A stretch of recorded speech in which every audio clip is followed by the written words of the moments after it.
Before we go on to our next constitution, I want to harken back to the graphic on page 53 of the Integrated Iridology textbook and just point out that in the case of the diathesis, it's possible that it can either be inherent and some of them can be acquired. So you'll notice that the hyperacidic, which is the next one we're going to do, and the febrile and the pancreas and also the lymphatic hypoplastic, dyscratic, miasmic and lipemic have the possibility of actually being either. So we may have come from a lineage that has produced this constitutional diathesis, or our lifestyle and dietary factors can influence us to a point where we actually earn this diathesis. Having said that, we're going to look at the hyperacidic, which is one of those constitutions that can either be inherited or acquired. The brightened fibres found in this lymphatic subtype make the iris appear icy blue to the naked eye. Individual fibres can appear to be swollen and will eventually mass together, giving the appearance of the formation of whitish plaques overlaying the fibres, and especially so in the humeral region, where you can see that here, where the fibres seem to have just merged together.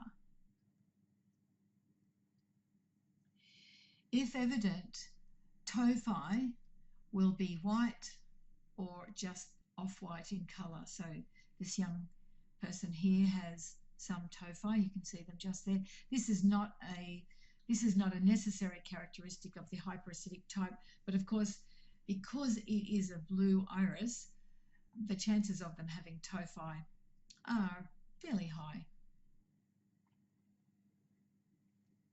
Many of the problems common to this constitution are due to faulty protein metabolism, which induces an increase in uric acid formation and reabsorption. This group is particularly prone to producing excessive lactic acid after exercise. This young lady here is 18 and she is from a mother and grandmother, both arthritic. Interestingly, the mother of this girl was my first client, and the reason she came to me was because she was starting to feel the effects of arthritis in her fingers. Her mother was a very bad arthritic, and this girl's mother was probably in her late 40s when I first saw her, and she came along to see whether I could help her because she didn't want to have to give up knitting and crocheting, and she was finding it a little bit painful. And as a result of the dramatic change she had in her symptoms through diet and a couple of supplements, she sent her daughter, this is this girl here, to see me. This girl had no symptoms whatsoever, but of course they recognised this family trend. All of them have got the hyperacidic diathesis, and they recognised the trend of the symptoms, and of course this young girl appreciated how much better her mother's fingers were when she followed the diet that was right for this type. A scurfrim is often present, indicating reduced elimination via the skin. So this girl, this 13-year-old girl, has a slight scurfrim. And this next little girl, she's only 13 months old. That's really a scurfrim. So the Europeans refer to the skin as the third kidney. And when evident, a scurfrim indicates a disposition to reduced skin function, which can produce oozing skin eruptions, including eczema and or psoriasis. Or it can also be more vulnerable to acne. There is also a strong disposition to rheumatoid conditions and collagen diseases. Always check the client's digestive zone, as dysbiosis is common. So if we look in this girl's eyes, even though she's only 13, she has got the shadow around the pupil border that indicates low production of hydrochloric acid. And she's also got some indications here of fermentation difficulty. So we're looking at the need to maybe supplement with a digestive aid that would include hydrochloric acid and enzymes. And this in turn will greatly improve her outlook so that she doesn't have to go down the pathway that the diathesis suggests, and that is of being very vulnerable to inflammatory conditions. The lymphatic system can be sluggish, and the client will often complain of cold extremities. This indicates reduced peripheral circulation. One of the main roles of the kidneys is to clear the body of excessive uric acid. If this function is disturbed, it means that they have a high probability of producing renal calculi, which is a very painful condition. Interestingly, blue-eyed people are twice as likely to develop kidney stones as those with brown irises. Uric acid is also known to leach calcium out of solution and deposit it into the joint spaces. So this will greatly increase the likelihood of arthritis, rheumatism, and gout. There is also a strong relationship between the kidneys and the heart, and always check every hyperacidic diathesis to see whether or not they have markings in the heart area. So if I look at this little girl here, yes, she does. She does have this little marking here in the heart reflex. So, and she's also got rarefaction in the kidney zone. So if you see a hyperacidic iris and we've got a marking in the heart and the kidney reflex, another disposition they can be very prone to as they age is hypertension. So let's recap the hyperacidic type. We recognise it with extreme lightening of the lymphatic iris.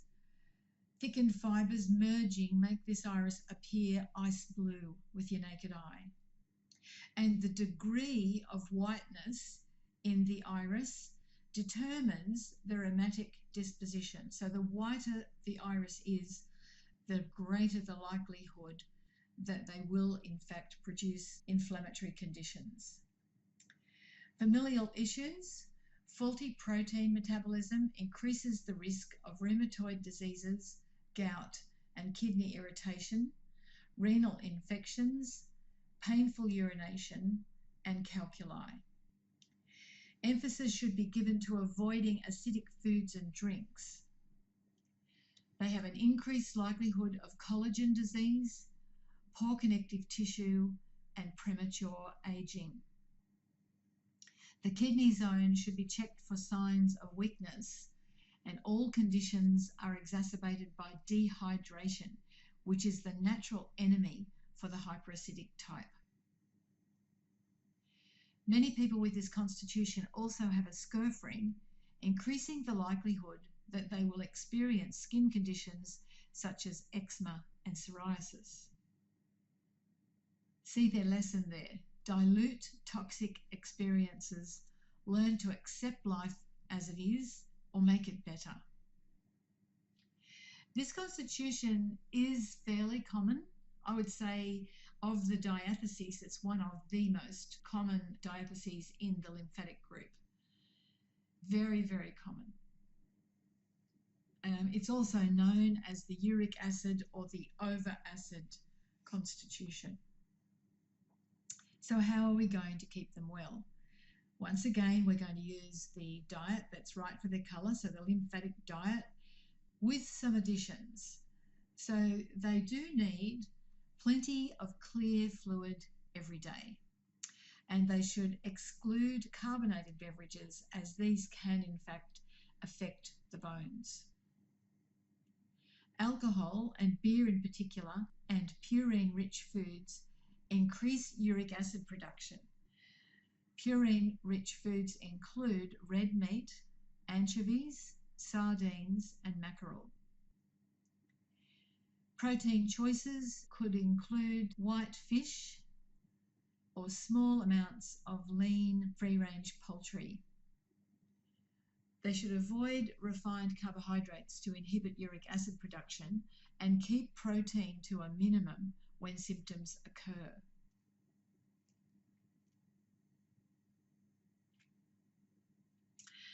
Digestive support supplements. Digestive enzymes with hydrochloric acid should be taken with all protein meals. Black cherry juice is amazing at reducing symptoms of gout. A dose of 20 millilitres twice a day should be taken until symptoms subside, and I get very little patient resistance with that because it actually tastes really nice. Potassium chloride or sodium phosphate reduce excessive acid. And one vital element for this type is a liberal intake of purified water to keep the urine diluted and assist the elimination of uric acid. Proteolytic enzymes taken between meals are really effective in reducing rheumatic pain and gout. Common deficiencies include B12, folic acid, and vitamin E, which has a particular role in keeping the hyperacidic person well, because vitamin E inhibits the production of leukotrienes. High doses of niacin are contraindicated in the presence of gout symptoms because it competes with uric acid for excretion, so just be aware of that. Also, they do need essential fatty acids, omega-3, 6, and bromelain. You are going to see quite a few hyperacidic types, and again, I encourage you to ask those clients that you see who have this type whether their family background includes what you've just learned about the hyperacidic type.